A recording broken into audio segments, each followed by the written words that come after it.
Всем привет! Я вновь вдыхаю чистый, свежий горный воздух. Любуюсь красотой природы. Со всех сторон горы, лес, цветочная поляна. Теперь я могу приходить сюда хоть каждый день, потому что 3 месяца назад мы переехали в Кыргызстан, в город Каракол. Чтобы добраться сюда из Каракола, нужно минут 15-20. Еще 5 минут, чтобы забраться на эту горку. Такая неплохая утренняя разминка. Когда я попал сюда первый раз, я подумал: это рай на земле. Сейчас, по прошествии почти 3 месяцев в Кыргызстане, когда я побывал во многих красивейших ущельях здесь вокруг Иссык-Куля, я все равно так думаю, потому что мне здесь очень хорошо. И поэтому я хотел бы поделиться частичкой красоты и с вами. В этом выпуске я отправлюсь в небольшой поход в верховье реки Кашкасу. Постараюсь забраться куда-нибудь подальше и повыше, чтобы познакомить вас с природой Кыргызстана. Ну и, конечно, я постараюсь не замерзнуть, ведь на высоте 3 километра в это время в конце августа бывает уже довольно холодно. И да, я не забыл про Дагестан. Большой выпуск уже готовится, я обещал, что он будет, а значит он будет. Так что подписывайтесь на мой канал, если вы из Кыргызстана, подписывайтесь, если вы из Дагестана, подписывайтесь, если вы просто любите красивую природу, путешествия и приключения. Ну и вперед в горы вместе со мной!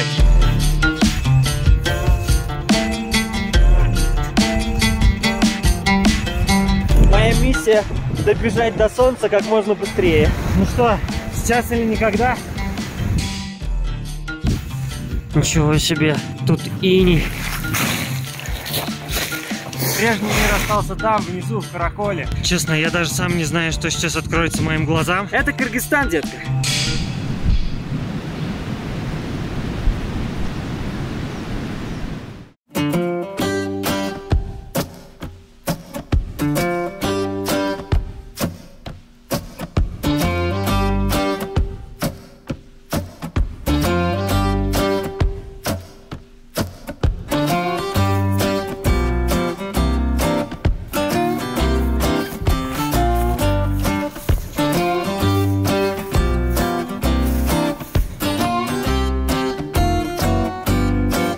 Ущелье Кашкасу, близ города Каракола, довольно известное местечко. Не все, правда, запоминают его название, но знают, что здесь находится горнолыжная база Каракол. Во времена СССР эту базу использовали для тренировок олимпийской сборной. А сегодня это прекрасное место не только для подготовки спортсменов, но и просто для активного отдыха. Этот горнолыжный курорт примечателен тем, что расположен на высоте 2300 метров над уровнем моря, среди величественных хвойных лесов. Благодаря влиянию озера Иссык-Куль тоже уникальное место. Здесь мягкий климат и редко бывают сильные морозы, а также большое количество солнечных дней. Лыжный сезон начинается в ноябре и продолжается до апреля. По склону хребта к горнолыжным трассам проходят 3 канатных дороги, 2 из которых кресельные. Виды с канатки открываются бомбезные. Ну, мне так сказали, в летнее время канатная дорога не всегда работает. Но можно подняться на смотровую 3040 метров, с нее видно даже пик Каракол, а это высшая точка хребта Тескей-Алатоу. Но вернемся к нашим баранам. Сразу же ко мне в гости пожаловали барашки.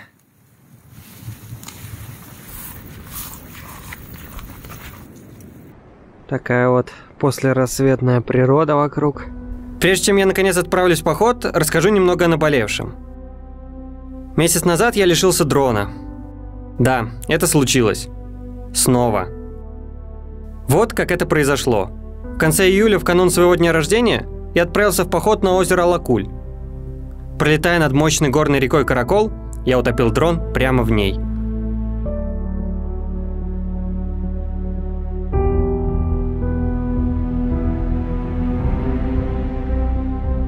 Конечно, не специально, но в какой-то момент дрон решил, что с него хватит, резко нырнул вниз, ну и больше я его уже не видел. Ребята, я допустил тупую ошибку, снимал бурную реку и утопил дрон. Я не пойду на озеро Алакуль, я вернусь домой. Буду копить на новый. Когда я снимал это видео, мне казалось, что я это спокойно говорил. Так что на момент съемки этого выпуска я налегке, без дрона. Все кадры с дрона, которые вы увидите в этом выпуске, были сняты еще до его утраты. А вообще у меня уже традиция сформировалась. Раз в год я отправляюсь в горы летом, чтобы заснять красоты, и в самом начале съемок лишаюсь дрона. Так было в горах Урала, потом это случилось на Кавказе. Привет, Зизик. И вот теперь Тянь-Шань.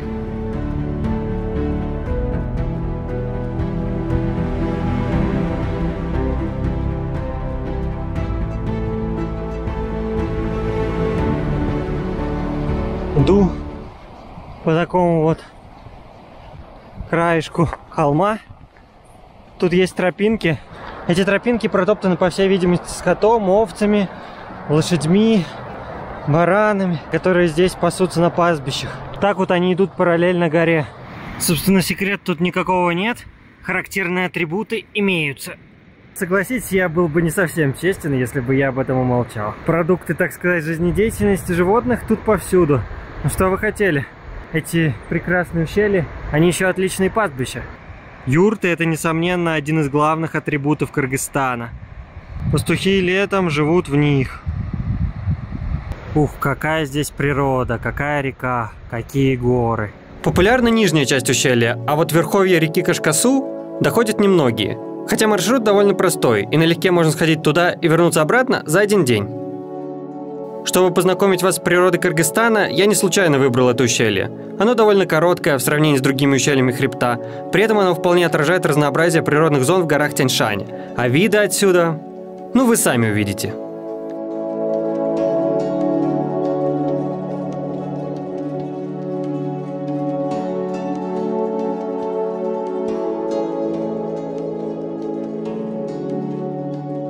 Ущелье находится на территории природного парка Каракол. Верхняя часть ущелья Кашкасу расположена в заповедной зоне.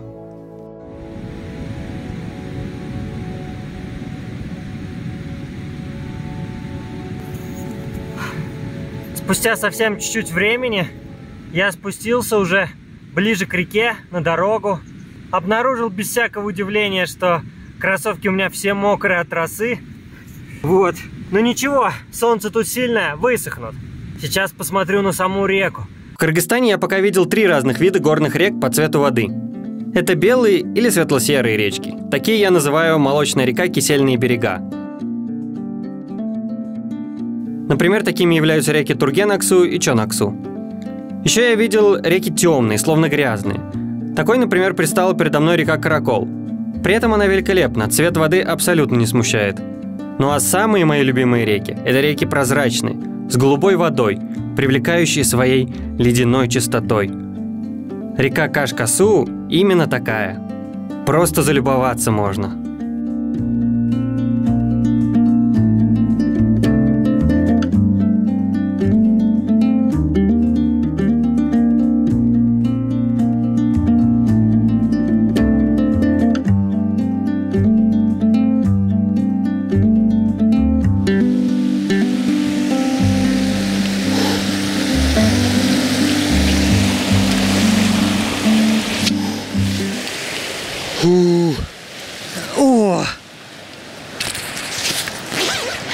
Вот в этом живописном месте я сделаю небольшой передых.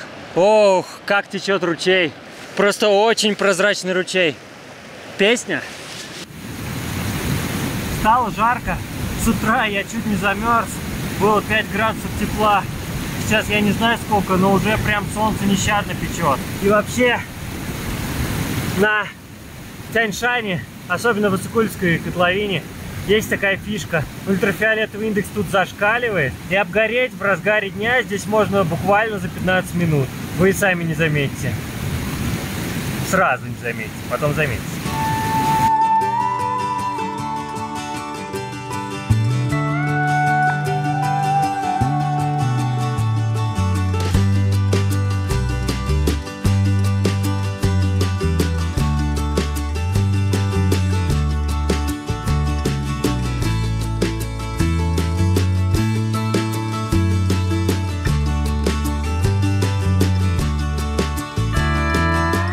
Сблизившись с рекой, тропа повела меня по живописному хвойному лесу. Сопровождалась прогулка по лесу шумом горной реки, звуками живой природы, ароматом тяньшанских елей. В общем, полный релакс. Сейчас убавлю музычку и попробую передать хоть частицу атмосферы, в которую я погрузился.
Еще недавно я точно так же ходил по Тлератинскому лесу и наслаждался запахом хвои.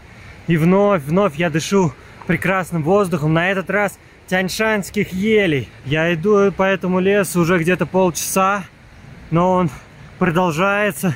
Он по-настоящему сказочный, с шиповником, с барбарисом. На самом деле, несмотря на то, что кажется, вот пока я здесь внизу ущелья, что все вокруг просто усыпано лесом, лес в горах Тяньшаня встречается исключительно в ущельях, исключительно произрастает вблизи рек. Его количество значительно уменьшилось из-за вырубок, которые здесь еще недавно происходили в больших масштабах.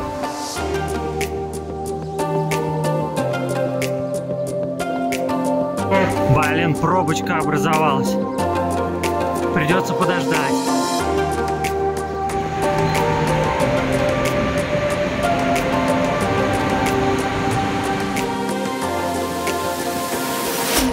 Выхожу на полянку. Неплохая такая полянка. Самое время перекусить. Останавливаюсь я тут, значит, передохнуть возле камня, перекусить. И обнаружилась проблемка. Вот здесь, на штативе, куда-то исчез держатель. Буду возвращаться налегке, глядеть под ноги, искать. Блин, он такой маленький, черненький. Опа!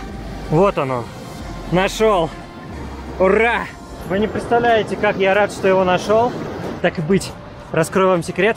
Сегодня я пошел в этот поход, в том числе ради того, и может быть только ради того, чтобы заснять ночное небо со смартфона. Говорят, со смартфона это сделать очень сложно, но я постараюсь. И надеюсь, результат порадует меня и вас. Без потери поисков, у меня, кажется, ни одно видео не обойдется. Больше всего, знаете, я чего боялся? Не то, что я не найду. Я все-таки был уверен, что я найду. Больше всего я боялся, что я вернусь сюда, он окажется тут где-нибудь, под рюкзаком, где я его не заметил. Не садись на пенек, не ешь пирожок.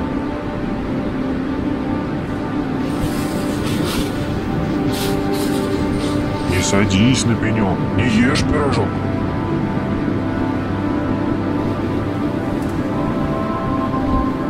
Не ешь пирожок. Да пошел ты, я есть хочу.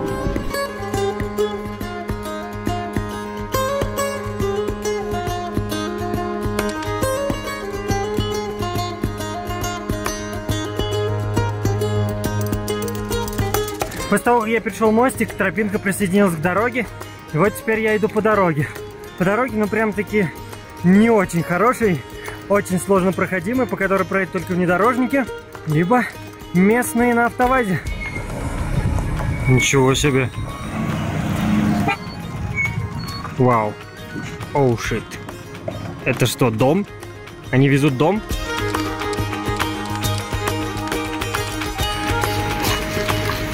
Hello. Hello. Where are you from? Belgium. Как? Repeat. Belgium. How are you? I'm fine. How are you? Good. Enjoying the hike? Ладно. Bye. Почему, Алексей, ты до сих пор не знаешь английский? Ну почему? Ну почему ты его до сих пор не выучил? Вау. There is very beautiful view on Issyk Lake. Ладно, хорошая попытка, но вид правда сногсшибательный. Просто, блин, я сейчас попробую увеличить. Блин, на камеру так, конечно, не видно, как глазами. Вдалеке такой голубой, прям ярко-голубой Иссык-Куль. Обалдеть. Это надо видеть. Надо обязательно подняться на какие-нибудь горы и глянуть оттуда на Иссык-Куль. Зрелище бомбезное.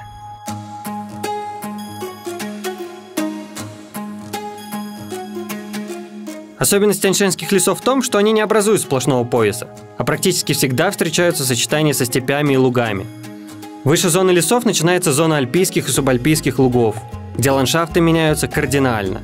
Здесь вместо слова «сказочный» больше подходит другой эпитет – «суровый».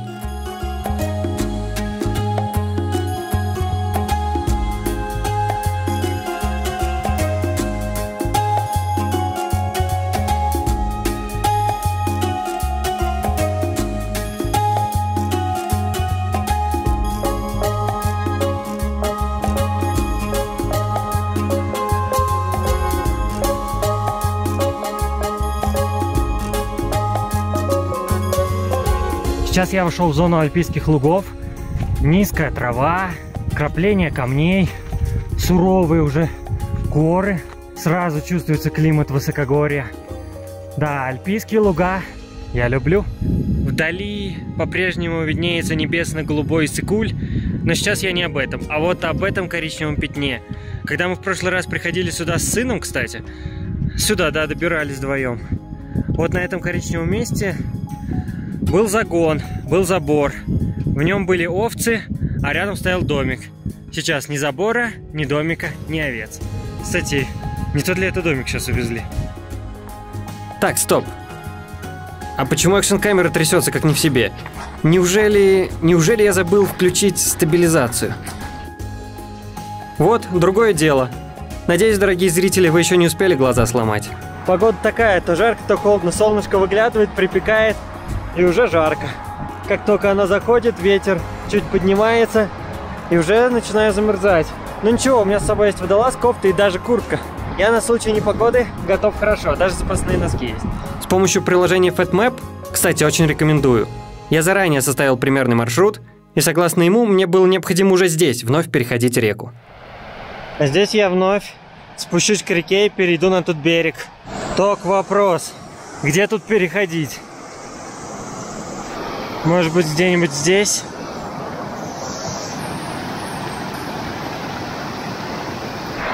Блин, неохота разуваться и заходить в эту ледяную реку. Сейчас все-таки прохладно. Для Ракеты тогда я ходил в самую жару. Год назад я ходил в самый экстремальный поход в моей жизни, в красивейшем Тлератинском районе Республики Дагестан. Из-за прошедших накануне того похода сильных ливней, горная река Баараор вышла из берегов, смыла часть мостов через нее.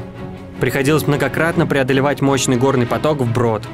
Я снял фильм об этих приключениях. Ролик под названием «На краю Дагестана» уже набрал почти 1 миллион просмотров на моем YouTube-канале. И это не случайно. Очень рекомендую, не пожалеете. Но вернемся в Кыргызстан, где я раздумываю, переходить мне реку Кашкасу или нет. Ну куда деваться? Придется переходить. Короче, я передумал. Перейду позже. Логично же, что речка своему истоку становится всегда меньше, уже и податливей. Этим и воспользуюсь. Летом в верховьях ущелья Кашкасу живут и пасут скот чабаны и их семьи.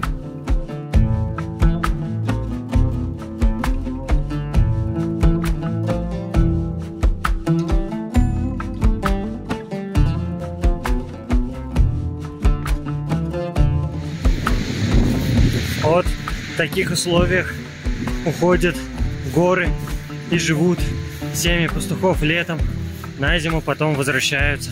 А вот и сам скот.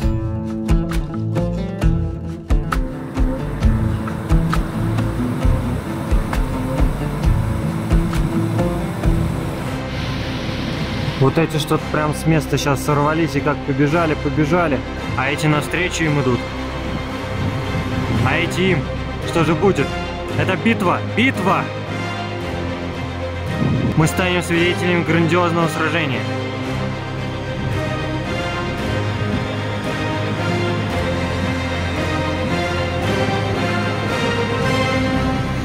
Не, они просто, короче, подошли друг к другу, чуть-чуть попекали, помекали, о чем-то договорились. Поэтому все, расходимся. У меня появилась необходимость в еще одном отдыхе. Начал уставать, до цели еще немного. Если не останавливаться, то около часа ходьбы примерно. Телефон на подзарядке от вот этого камня. Многовековой камень, тут сколько лет лежал. Решил подключить к нему телефон. Ну что могу сказать? Заряжается. Надо перевести дух, чуть-чуть перекусить, попить водички. К вечеру стало прохладнее, я накинул теплую кофту и продолжал свой путь прямо вдоль реки Кашкасу. В своем верхнем течении река была уже не такой бурной. Она уже не только шумела, но и журчала многочисленными ручьями по камням. И это по-своему завораживало.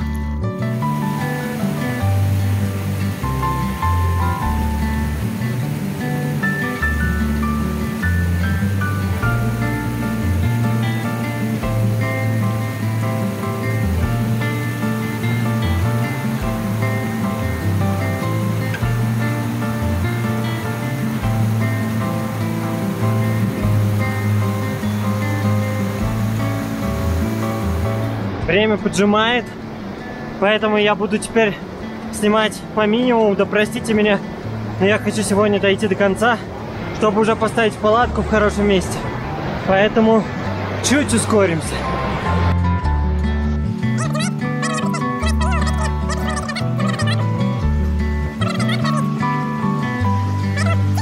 Ну тут, знаете, такая штука. Чем сильнее разгонишься, тем дольше возвращаться назад. Какой-то сегодня скомканный день. Я оставил стабилизатор на месте последнего привала, поэтому возвращаюсь. Да, снова возвращаюсь. Блин, только я мог его оставить вот так вот на самом видном месте, не заметить. Ну, слава богу, нашелся. Возвращаюсь. Если я так буду постоянно возвращаться, то точно до заката не дойду куда нужно. Это был, кстати, не последний такой случай. Я возвращался на километр назад еще и за трекинговыми палками. Бегу за трекинговыми палками. Так что прошел я за этот день намного больше, чем планировал. Еще километр назад. Зато по пути я встретил не только овец, но и лошадок. Лошади в горах – это отдельный вид эстетического удовольствия.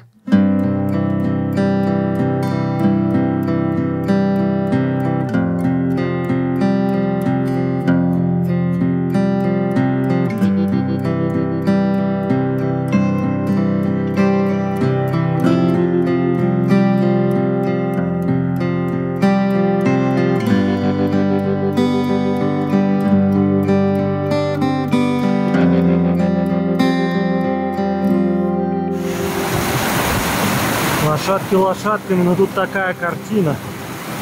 Ой, это просто космос.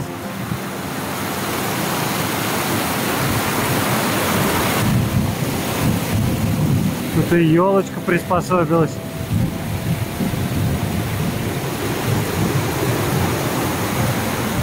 В конце концов нашлось и место, где было удобно перейти через реку.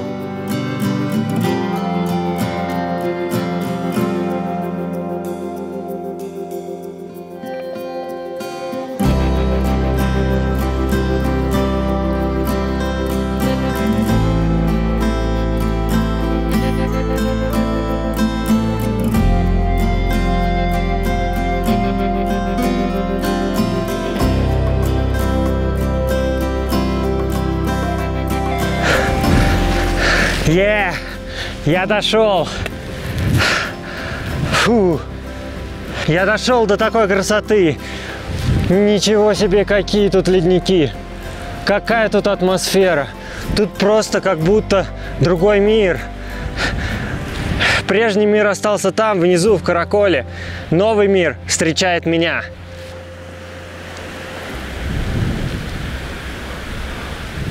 Вот это мощь. Эти горы – это мощь. Я люблю высокогорье, потому что это лучшее место, чтобы перезагрузиться, отойти от рутины, зарядиться энергией природы, получить мощный заряд красоты и эмоций. Ущелье Каш-Касу в этом плане меня не подвело. К тому же в этот день бонусом я получил шикарнейший закат.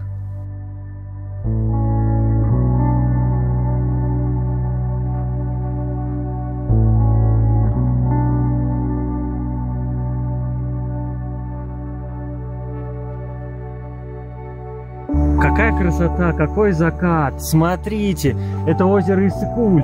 В самом дали виднеется вон фиолетовым цветом хребет, который разделяет Кыргызстан и Казахстан. А с противоположной стороны вот такие потрясающие снежные горы.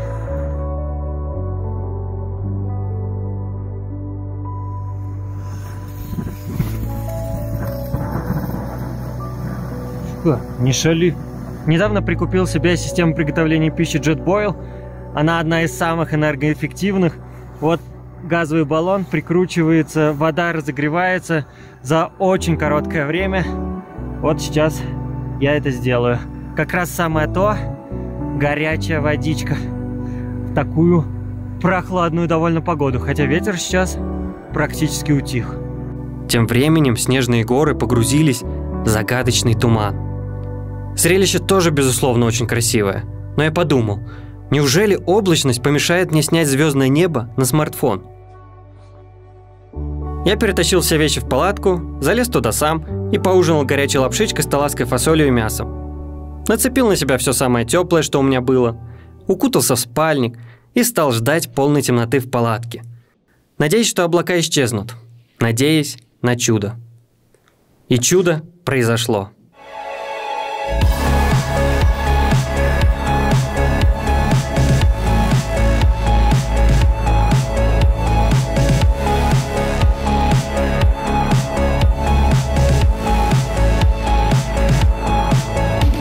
Я был в шоке, когда вышел из палатки и поднял глаза на небо.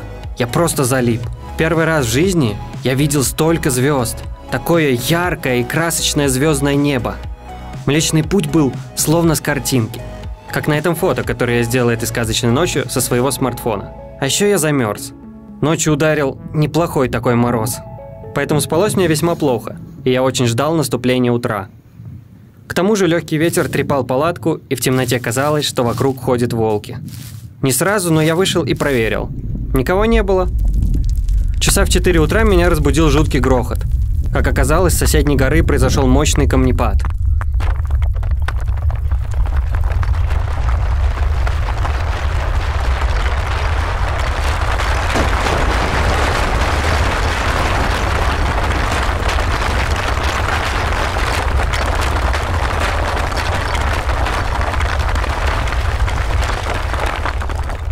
Наконец, наступил рассвет.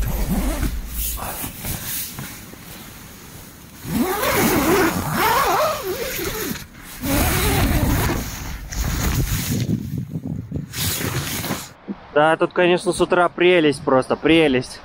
Чистый восторг. Ничего себе. Тут иней.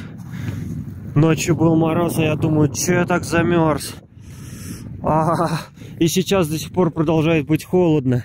Ну не случайно тут вон рядом ледник вообще. Моя миссия добежать до солнца как можно быстрее. Потому что я замерзну так быть в тени. Тут еще слабый ветерочек дует. Это дополнительно промораживает. Вот смотрите, иней просто на траве. Здесь иней. Везде иней на траве. Заиндивил земля. Заиндивил и я. Ну точнее замерз. Ну я оделся вот в свою вообще во всю одежду теплую, которая у меня есть. Зимние штаны.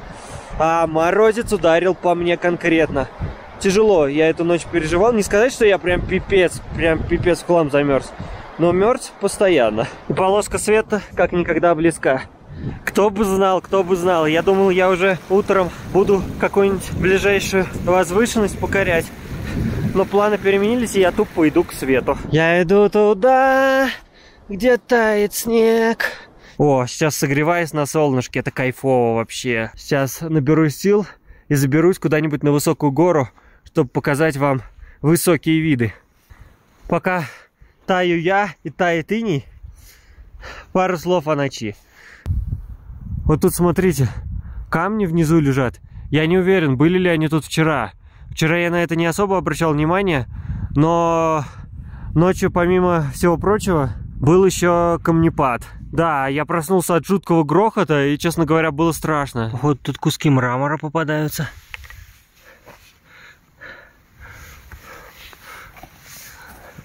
Да, что это еще может быть, как не мрамор?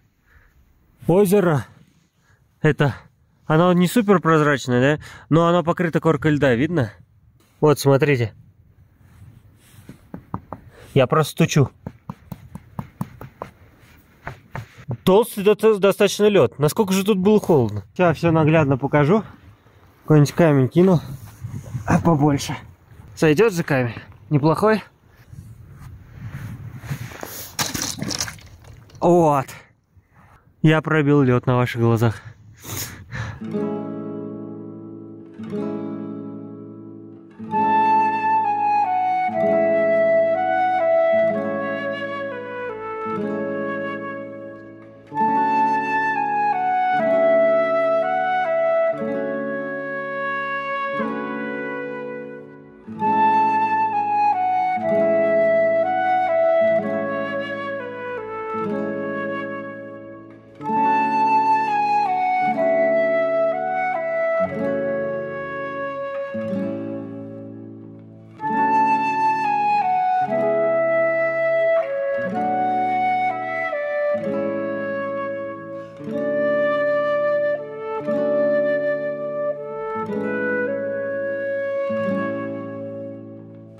Если вы думаете, что это все, на что меня хватило в этом походе, то вы ошибаетесь. Я решил забраться повыше, на левый боковой хребет. Так, ну вот палатка, вот где-то вон по той, наверное, впадине поднимусь и попробую пройти, если это возможно, по хребту. Когда ты пришел в горы, всегда хочется все равно забраться еще повыше, потому что тогда ты поймешь, что много упустил бы, если бы этого не сделал. Я спешу подняться как можно раньше, потому что опасаюсь, что скоро начнут образовываться облака. Вон, одно из них я уже вижу, и тогда станет холодно. Вон там где-то осталась моя палатка, вон она зелененькая стоит.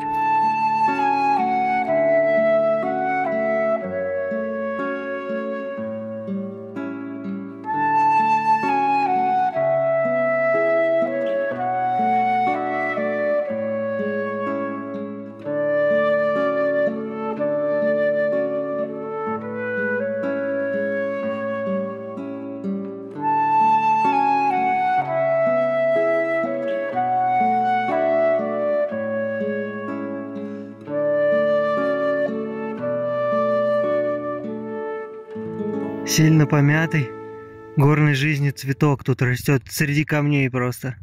Я офигеваю, мне чтоб ночью выжить, надо в 33 шубы одеться, и то мерзну. А эти цветы тут, блин, без всякой одежды, голые растут среди этой суровой природы, причем на высоте тут явно выше. Вы даже себе представить не можете, что я увидел, когда поднялся на самый верх гребня. Но представлять вам и не надо, я все это запечатлел для вас. Нифига себе! Офигеть! То, что я увидел, это просто бомба. Это закачаешься, сейчас покажу.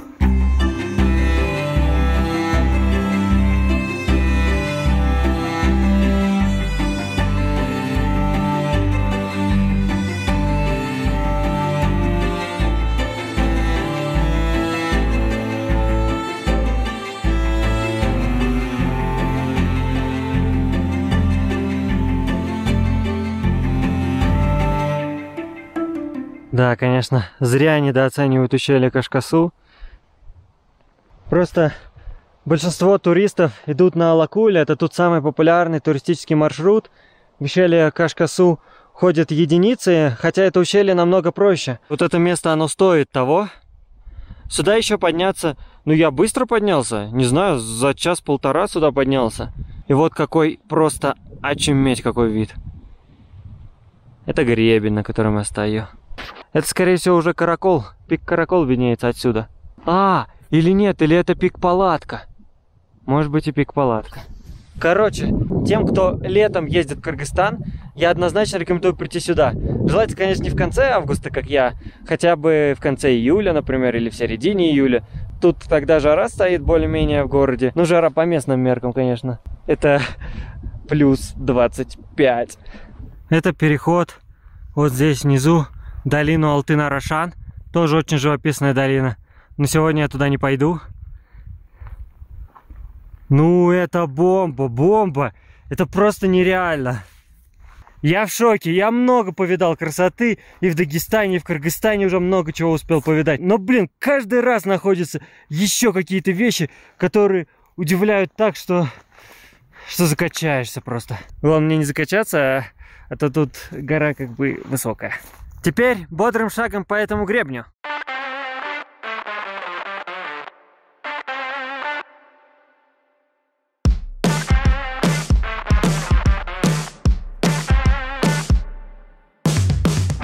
Вон на ту гору я хочу забраться. Это будет финишная точка моего маршрута. Я чуть уставший, но эмоций тут у меня хоть отбавляй. Горы делают людей счастливее. С гребня открывается мощнейший вид на пик Пржевальского. Высота этой вершины 4273 метра. Этот пик виден почти со всех улиц города Каракола. Хочу поделиться с вами одним наблюдением моим. Вот пик Пржевальского, я так близко к нему не подходил ни разу, как сейчас нахожусь. А вон там, вон домики, это горнолыжная база Каракол. Сейчас увеличу. А вон вдалеке виднеются силуэты населенный пункт. Вот это пригороды Каракола. Так вот, из Каракола пик Пржевальского выглядит так, как будто там буквально, ну не знаю, километр пройти, и вот он стоит за городом. Но это иллюзия. Сюда идти довольно-таки нормально так по расстоянию. Здесь вообще какая-то песочная тема пошла. Ну, какой-то мелкий грунт, похожий на песок. А мы возвращаемся в каменный век. Тут прям тропинка хорошая есть. Видимо, не один я здесь хожу. Ну что, друзья, у меня остался последний подъем. За мои старания поставьте, пожалуйста, мне лайк и напишите комментарий под это видео. Надеюсь, я сумею дойти. Вон, забираться буду, сзади меня гора со множеством камней. И не очень прям пологая, так скажем. Но я постараюсь выбрать более-менее безопасный маршрут и аккуратно, потихонечку подняться на самый верх.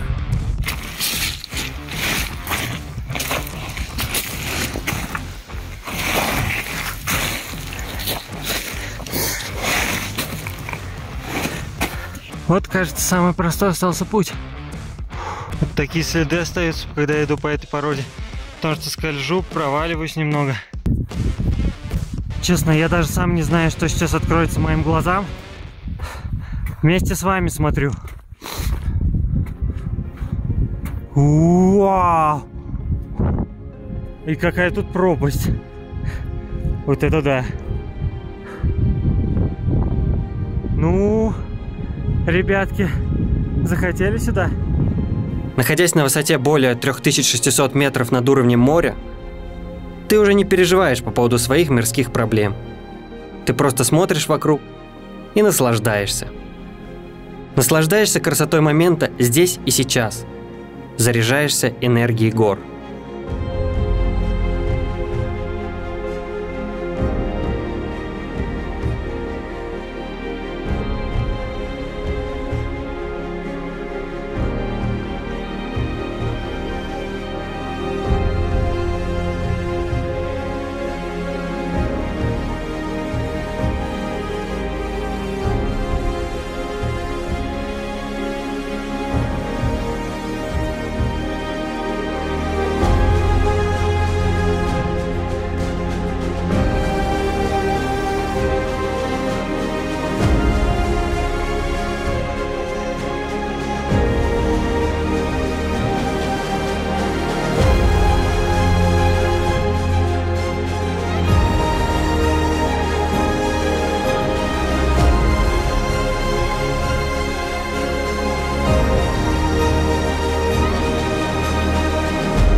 Здесь снег.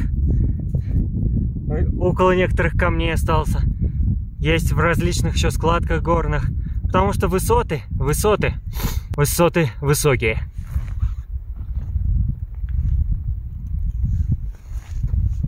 Ну что, друзья, это финалочка. Это, конечно, уже конец видео, но, естественно, не конец моих путешествий. Не конец красивых кадров, которые вы можете увидеть на моем канале. О, кажется, с горы сзади меня там что-то обвалилось. Ну ладно, продолжаю. Эта прогулка точно запомнится мне на всю жизнь. Я хотел снять такой маленький небольшой роличек, познакомить вас с природой Кыргызстана, но, походу, я еще сам только начинаю с ней знакомиться. Самые, конечно, эпичные виды и пейзажи, к сожалению, не были засняты сегодня с дрона, потому что, к сожалению, я сейчас без дрона. Но я попробовал выступить в роли дрона сам, полетал по разным горам, словно горный козел. Надеюсь, вам понравилось. Если вы хотите поддержать мое творчество и увидеть больше красоты Кыргызстана с высоты птичьего полета, то это было бы очень кстати. Ссылка на реквизиты в описании. До новых встреч на канале В Путь Нап.